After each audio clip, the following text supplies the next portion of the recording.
want to know when you're done playing this character, how you're changed personally, because I have to imagine it holds a certain weight to you to play someone like this, who's so important and so passionate about what he was saying and what he was doing. And I just want to know how you personally feel after you're done with the project.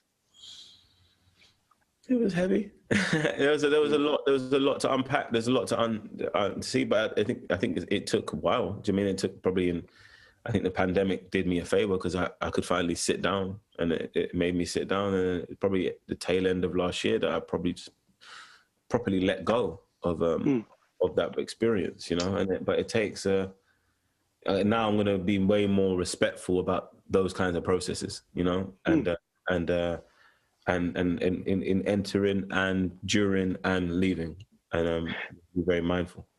The word you used just now that fascinates me is let go. And I would love to know, and I don't know if these are moments you can pinpoint specifically, is there a moment when you find him fully, when you embody him fully, like where you realize, okay, I am now him? And then the let go aspect of it, are they very black and white moments, defining moments where you genuinely feel it and then you feel it leave? Like, are they that? No, it's kind of like what we're talking right now, Kevin, is more spiritually speaking. You know, you just enter a certain space.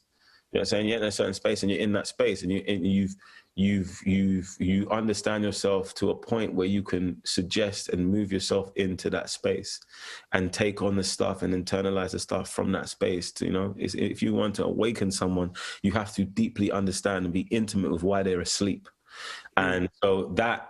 You know, and sometimes awakening it can get you from feeling the weight of that sleep. But when you're no longer awakening and I'm just living my life, I'm still sat with that sleeping, you know. You have to do things to suggest yourself and move yourself out of that space just for your spiritual health. Repeat after me.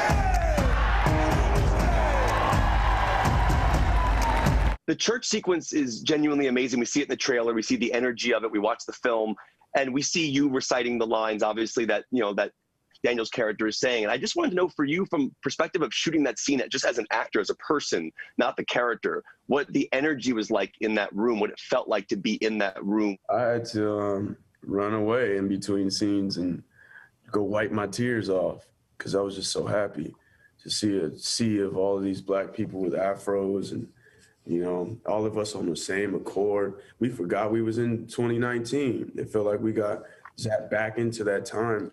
It was hard to not want to be in the crowd, actually, helping uplift the spirit. But I had to focus on what was the task at hand.